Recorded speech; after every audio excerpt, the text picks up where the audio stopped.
It's freezing cold. It's a Saturday and it's 9 o'clock. Oh yes, it's time for the Monster Magic Saturday Show. Let's do this. Wake up, it's a beautiful morning.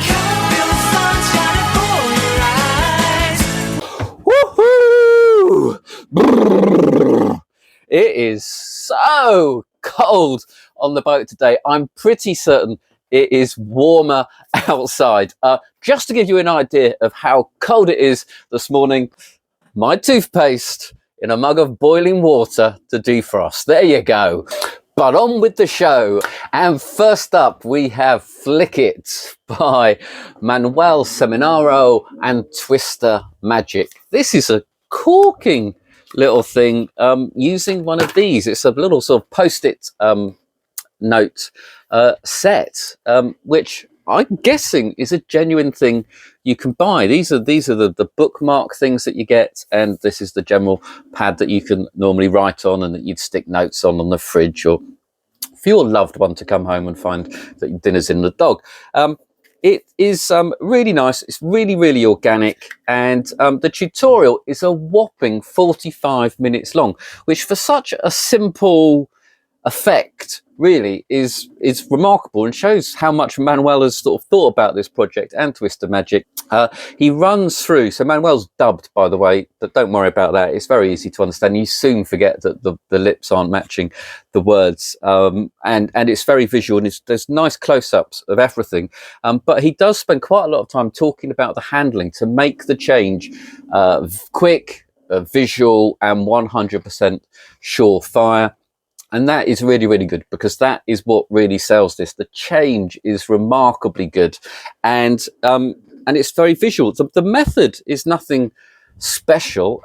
It's pretty much what you'd expect if you've got any experience. Come and Get Some is probably the latest thing that I can think of that has a very similar method, by Amanda Nepo and Penguin Magic. That is great as well. But because it's gum, it's kind of limited to the sort of gum production, and possibly you can have a playing card in there. With this, because it's a post-it note, and obviously you can write anything up here, it becomes much, much more versatile and is just as organic, possibly even more organic than Trident gum, which isn't very popular over here. I think post-it notes is a worldwide thing. The yellow, the branding, everything is just great. The tutorial, so it starts off with George Iglesias introducing the effect in his great bit of bravado and enthusiasm, and then you have Manuel talking to us, explains a little bit about the history of it, and how he first discovered these post-it notes and the set idea. And that's really good, especially if you've got a creative mind and you sort of feel like you might want to start making your own things.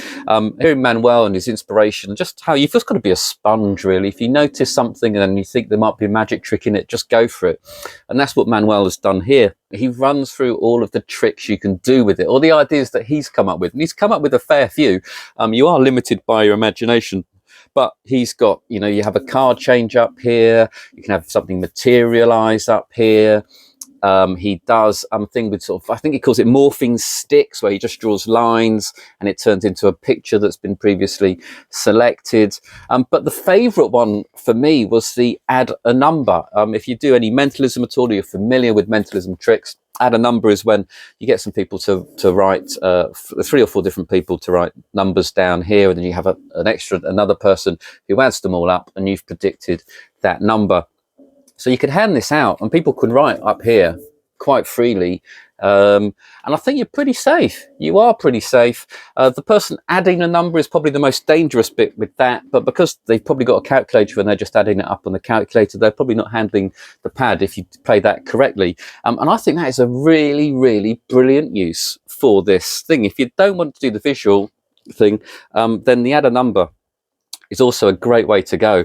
And it's a very, very organic looking prop for that. But the other add a number pads sometimes look a little bit dodgy and a little bit strange, and also quite expensive. And you've got no problem with refills. These are just post-it notes. So you can just stick more post-it notes on here. It explains how many to use to make it work. And it's easy to repair as well. In fact, actually what you get in here is some material here to help you repair it should it wear out or anything like that.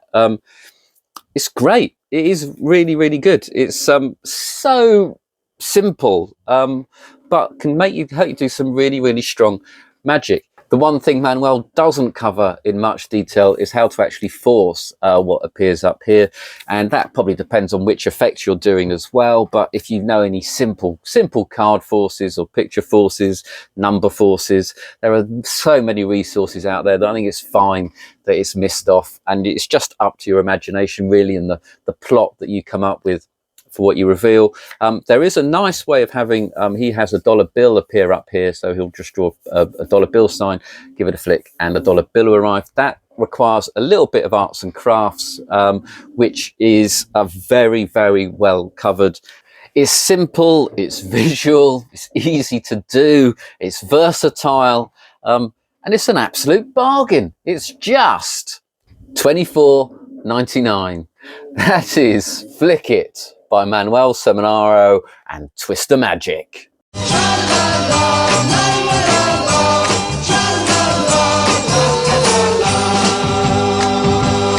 Next up, we've got Linking Dice 2.0 by Hansen Chen. And this is based on the Linking Dice, which is a trick that came out, I think, sort of 20 odd years ago by Nobuyuki Nojima, which is a trick, you know, you're familiar with the matches where you have two matches between your fingers and they pass through each other. This effect is very similar to that. You show that you've got these 6 dice, and they are genuine dice and they can be inspected. You then hold 3 between your fingers in each hand, and they pass through each other and pass back out again. And there are several phases, and you can cleanly show it going through at different speeds. When Nobuyuki first did this back in 2000, it was a really, really sought after effect. People were fascinated by it. It is really clean. You can do it slowly. You can do it close up. It is gorgeous. It all comes neatly packaged in this box. I'll come to this box later. It's a little bit special, and you've got your 6 dice here. These are just genuine ordinary dice that you'd find anywhere, and in fact you can do this with any dice at all. You might be alarmed to hear there are no gimmicks with the penetration effect. It is pure sleight of hand, and it's not difficult sleight of hand, but it is quite hard to get it looking beautifully smooth and slick and up to speed. So there's a basic move. You first get taught the basic handling. It's all taught by Gerald Du. Hansen Chen's with him playing along, and he is really, really good at it. And the explanations are really, really clear. And it's not difficult to do. There's a knack to it, and you'll soon have, especially with the basic move.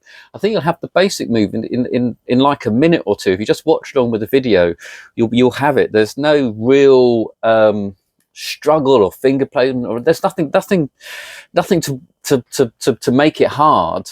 The thing is, it's just the muscle memory of getting it to do it quickly, and that is a fun thing to practice. You can just sort of keep practicing it mindlessly almost until you've got it really, really slick.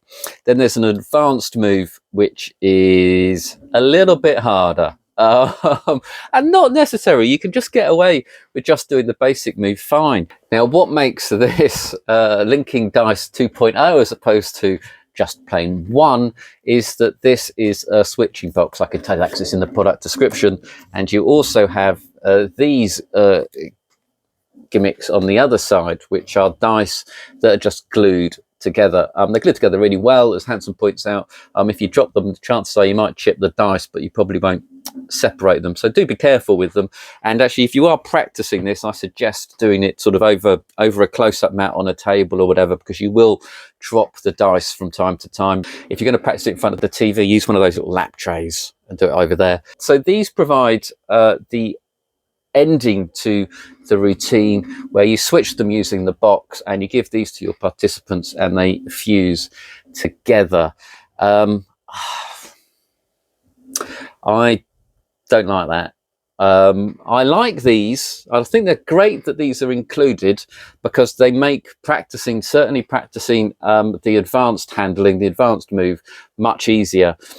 and then you can practice it with the loose dice. But that's good. So that is a useful reason for having these included. But I don't like the end. For me, even though this isn't part of the method, I think the dice sticking together is what a layperson would guess is the method, or part of the method. So by having these as the ending, you're kind of reinforcing that that was the method, even though it's not. So instead of running away, you're sort of presenting them with a false method that is sort of vaguely logical and sort of gets away really from the hard, difficult skill of what you've just done. And I think that was a sort of a desperate attempt for the ending of the routine. And what linking dice really needs is it's got all of the visual elements. It's bright, it's colourful, it's they're nice organic objects, they're interesting dice, people play with them. It just needs really, really good routining. And there is a nice little move where the middle pieces switch when you pass them through each other. That's a nice sort of little convincer as a false method, if you like, and then you can change it around. And you just need to make the routine nice and interactive, have the people roll with them, have the people try them out. Let these be in the hands of the spectators as much as possible so they can sort of play along. You just need to make the routine nice and entertaining, perhaps very similar to what you might want to do with Crazy Man's handcuffs. Just sort of show them from different angles, and maybe ham it up a little bit. But that's what the routine needs. The routine doesn't need the dice stuck at the end. They're good for practicing with, but what you've got to come up with is a fun presentation for the linking dice. But it is actually, I think, just really, really strong magic. The switching box idea is nicely done. The sides are marked, so you know which way up it is, which is very useful. But I'm not sure you're going to want to carry this around. This sort of bulks out just the 6 dice. I think just carrying the 6 dice in a little bag, in a little cloth bag, would be what I would do. It's great visual sleight of hand magic. It's not hard to do, it's hard to do well. You're just going to want to practice it a lot. And I think because you get the basics quite quickly, it becomes fun to learn because you're just getting better at it. There's no fear that you're not able to do it. It's well within the grasp of anybody. It's just going to take some time. And I think that time is really, really well spent. It is Linking Dice 2.0. It is $28.99.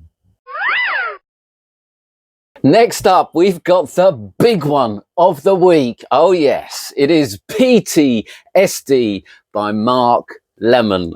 This went on pre-sale earlier this week, and the problem, what I don't like pre-sale is that there's no chance to get any reviews of anything else, and everyone panics into buying it, and there's always lots and lots of fishing for methods on forums and things like that, and people sort of offering opinions when they haven't got the product, which sort of amuses me.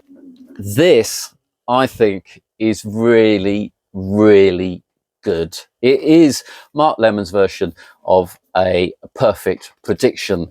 You show that you've got an envelope, just one envelope, and that's left on display the entire time.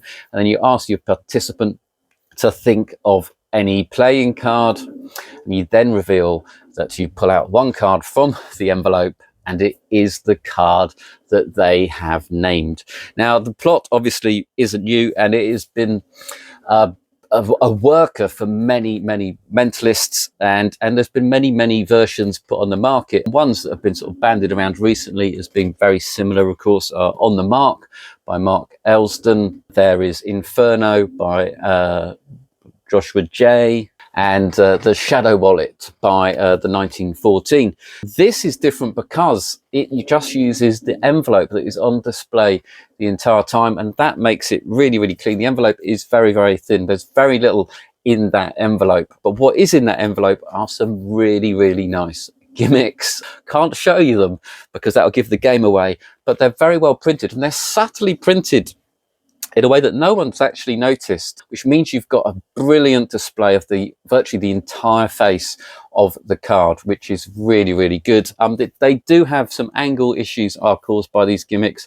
And one thing Mark doesn't do is you can cover those angles with the envelope as well. So ideally, you don't want anyone standing behind you when you're doing this trick. But if you do, you can hold it quite close to you and then use the envelope as cover. It is really, really smart. The gimmicks are great. But what is really, really good is the selection process. The bit that's missing, the bit that everyone really wants to know, is how do you get to the card? And that is so, so good. Mark's thinking on that is brilliant. Now, most tricks of this ilk use some form of equivocate or equivoke, if you like, or magician's choice. And they use a sort of little bit of linguistic word byplay and a series of questions. Mark has virtually eliminated all of that. I would honestly almost say that this isn't done in that way at all. I wouldn't say there's no equivocate, really. You don't actually ask a question.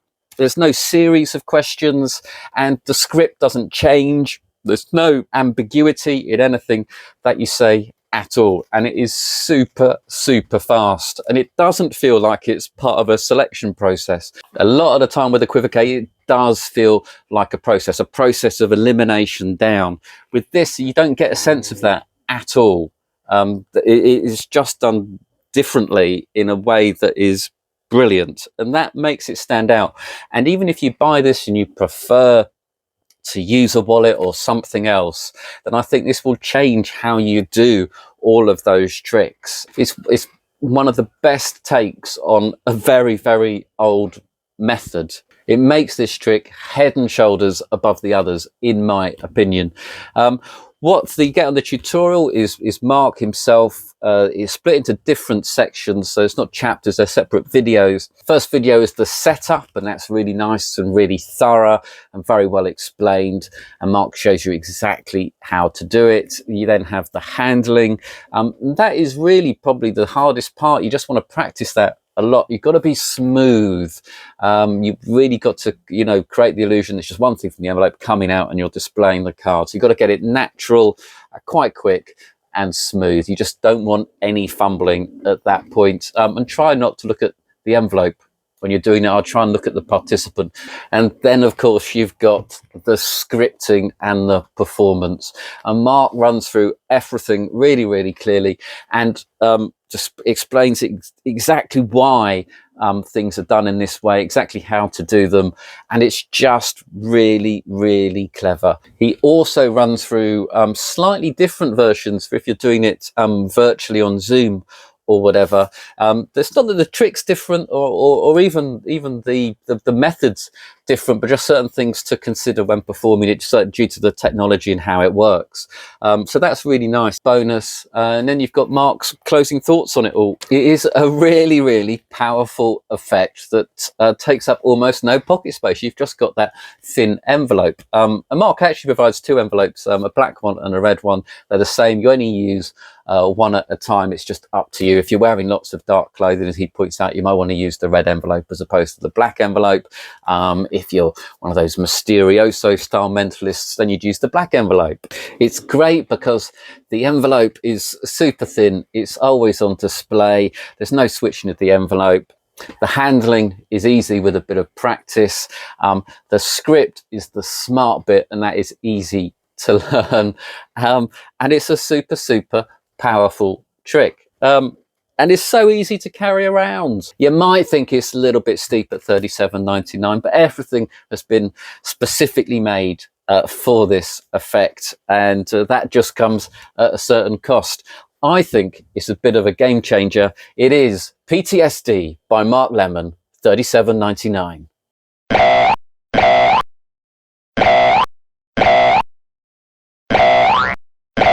Next up, it's Art Prediction by Kaifu Wang. A little bit of an easy to carry, simple to do pocket mentalism trick that sort of partly fooled me when I saw the video.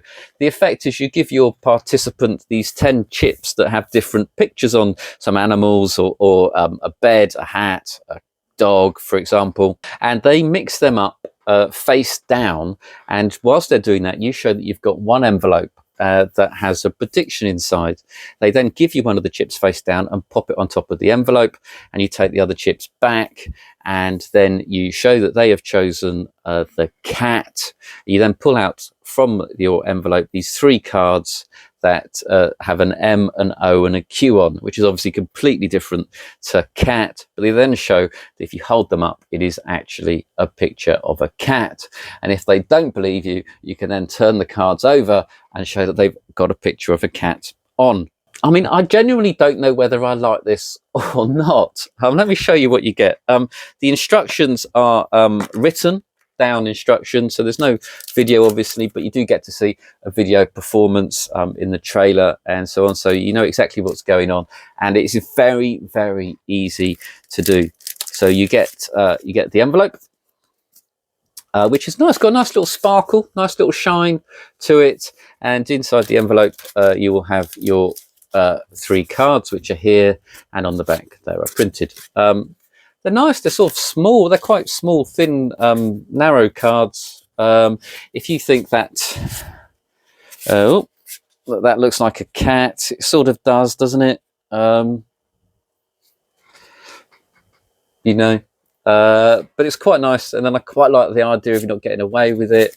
I do like, there's something I quite like about the prediction being wrong, and then it being only vaguely right, and then it being a complete hit. I do quite like the way that builds. That's one thing that I really like about it. The method is really good as well. So these chips are completely examinable. The method is surefire. It's easy to do. It's quick to set up, and it's smooth. There's nothing really to worry about with the method at all. You get a nice little velvet bag as well to carry these chips in. There's something that just puts me off about it, and I think maybe it's these chips. They're quite lightweight, and it just feels a little bit cheap. There's something, whether it's aesthetic or something about these that I'm not a big fan of. Maybe it's the pictures, it's all the design, the weight, the plasticiness of them. I don't know, there's something a little bit sort of cheapy, toyish, Hasbro about it that I can't quite get over. But otherwise it's a dynamite, surefire effect, and I do like the plot, like I say, and it's clean, and these could be mixed, and these can be handled. It's got a lot going for it. I just don't like the way it's been produced, and the sort of the randomness of key and dog. I find it sort of quite hard to sort of build some sort of connection with the audience over what they might be thinking, or whether or not you're trying to influence them in some way. I don't know, there's just something about it that I feel is missing. I just can't put my finger on it, unfortunately. It might just be me. The instructions are clear, and there are illustrations. It's very easy to follow. It will take you just a couple of minutes to learn how to do it, and then the rest really is just how you present it. And like I say, I don't think the pictures help with you building a very sort of interactive performance. But in theory, if you play it right, it is a direct hit of a 1 in 10. So if you mention the odds, if you mention they could have picked any one of the chips, and you have got that direct hit, then it is a strong piece of mentalism. I just wish it was manufactured slightly differently. It is also quite expensive at $38.99, and for that I would just like better props, I think. But it is a solid effect. It is Art Prediction by Kaifu Wang.